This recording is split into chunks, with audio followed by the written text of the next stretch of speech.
दोस्तों, मेरा नाम है अभय सक्सेना और आज हम लोग बात करने वाले हैं बहुत ही इंपॉर्टेंट टॉपिक पे, एक केमिकल के ऊपर जो कि आर सीरीज का है। जैसा कि मैं एक एक करके आर सीरीज के सारे केमिकल पे स्पेसिफिक वीडियो बना रहा हूँ। पहले मैंने आर सीरीज की जो पूरी सीरीज है उस पर कंबाइंड वीडियो भी दो वीडियोस पड़ी हुई हैं।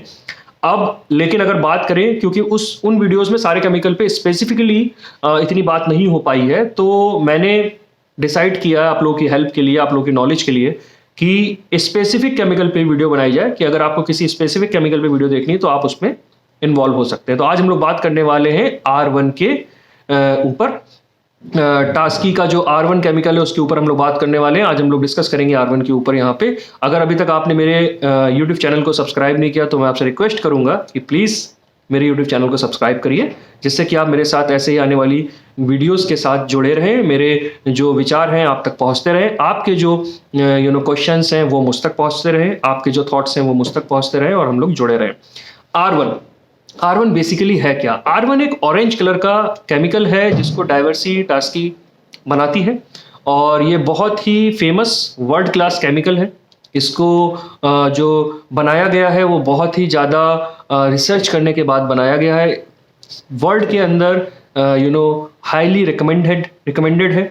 इंडिया में, एशिया पैसिफिक में और बहुत बड़ी बेल्ट में इसको नंबर 1 रैंकिंग दी जाती है cleaning, surface cleaning and sanitisation chemical के तौर पे। इसको बहुत ही हाईली रेटेड केमिकल माना जाता है। हाईली रेटेड इसलिए भी है क्योंकि ये सेफ टू यूज है एंड सेफ टू बॉडी है, सेफ टू एनवायरनमेंट। तो पहले तो ये 3-4 चीजें मैंने आपको बता दी। अब मैं थोड़ा सा और स्पेसिफिक इसके अंदर आपको समझाता हूँ। R1 जो है वो एक सैनिटाइजर कम बाथरूम क्लीनर है। ये बेसिकली बाथरूम क्लीनर है। बाथरूम को सैनिटाइज करने के लिए और क्लीन करने के लिए कंबाइंड फॉर्मुलेटेड केमिकल कंपनी ने बनाया है, जिसको हम लोग R1 कहते हैं।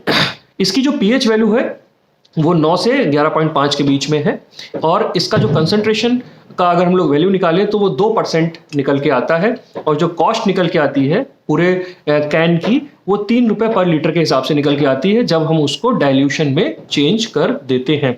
डाइल्यूशन का रेशियो जो है वो 20:1 लीटर है। मतलब आपको 1 लीटर पानी के अंदर 20 ml जो कंसंट्रेट केमिकल है वो मिलाना है, तब आपका रेडी टू यूज केमिकल बन जाता है। और जब वो रेडी टू यूज केमिकल बनता है तो उसकी 1 लीटर की कॉस्ट जो आती है वो 3 रुपए के आसपास आती है और इसमें 2% कंसंट्रेशन होता है, क्योंकि 20 ml 1 लीटर में मिलाया तो 2% कंसंट्रेशन, मतलब जो उसका डाइल्यूशन है वो 2% of chemical in 1 litre of water बनता है। अब मैं आपको बताना चाहूंगा कि जो R1 है उसका यूज कहां कहां पे होता है। R1 का यूज आप ऐसे किसी भी सरफेस पे कर सकते हैं जहां पे आप इसको सैनिटाइज करना चाहते हैं।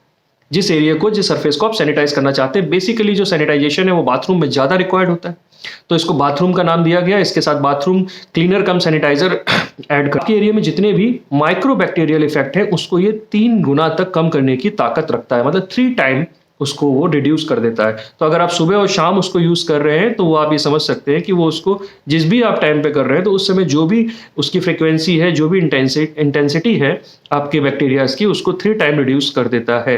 रिकमेंड किया जाता है कि सुबह और शाम 2 बार इसको यूज किया जाए, एक बार मॉर्निंग सर्विस में और एक बार इवनिंग टर्न डाउन सर्विस में आप बाथरूम को सैनिटाइज करें, वरना दिन में एक बार तो रिकमेंडेड 100% है ही है।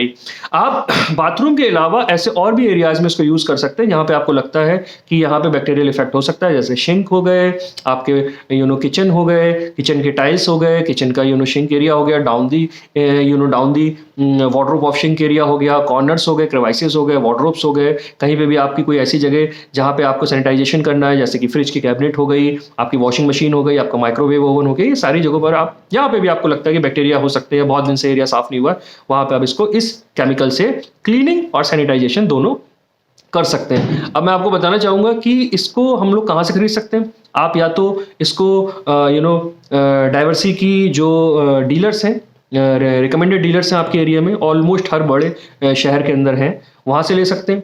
दिल्ली में मेन बैठते हैं, लखनऊ में मेन बैठते हैं, मुंबई में बैठते हैं, बेंगलोर, चेन्नई, इन सब जगहों पर मेन डीलर बैठते हैं। वहाँ से आप ऑनलाइन, वहाँ से आप कुरियर के थ्रू मंगा सकते हैं।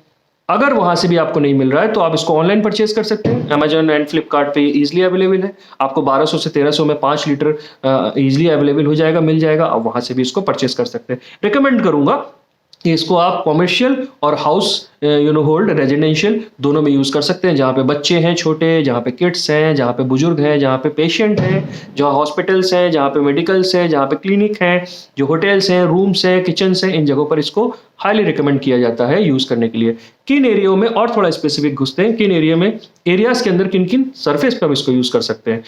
तो इनको आप सिंक में यूज़ कर सकते हैं, टाइल्स पे यूज़ कर सकते हैं, सीलिंग में यूज़ कर सकते हैं, फैन पे यूज़ कर सकते हैं, ड्रेन में यूज़ कर सकते हैं, ड्रेन कवर में यूज़ कर सकते हैं, फिक्चर्स पे यूज़ कर सकते हैं, बाथरूम फिक्चर्स पे यूज़ कर सकते हैं, किचन फिक्चर्स पे यूज़ कर सकते हैं, मार्बल के ऊपर यूज़ कर सकते हैं, फ्रेम के ऊपर यूज़ कर सकते हैं, लाइट फिटिंग्स के ऊपर कर सकते हैं, डब्ल्यूसी पे कर सकते हैं, टॉयलेट सीट के ऊपर कर सकते हैं, टॉयलेट कवर के ऊपर कर सकते हैं, फ्लोर के ऊपर कर सकते हैं। ऐसी कोई भी जगह जहाँ पे आपको करना है, आप इसको बेझिझक इस्तेमाल कर सकते हैं। ग्रेनाइट के ऊपर, पिक्चर फ्रेम्स के ऊपर, इन सब जगहों पर भी ये ईज़िली आप इसको यूज़ कर सकते हैं, कोई ये डैमेज नहीं करेगा, ये बहुत अच्छा इफ़ेक्ट वहाँ पे शाइनी इफ़ेक्ट छोड़ेगा। तो दोस्तों मैं आपको बताना चाहूँगा इसको यूज़ कैसे करते हैं। आपको सीधे कुछ नहीं करना है, सिंपल है। इसका डाइल्यूशन बनाना है, एक डैम्प डस्टर लेना है कॉटन का, उस पे इस पे स्प्रे करना है और जिस भी सरफेस पे आपको इसको इस्तेमाल करना है, वहाँ पे इसको आराम से इसका पोछा लगा देना है और उसके बाद सूखे कपड़े से पोंछ देना है, आपका काम हो गया। तो उम्मीद है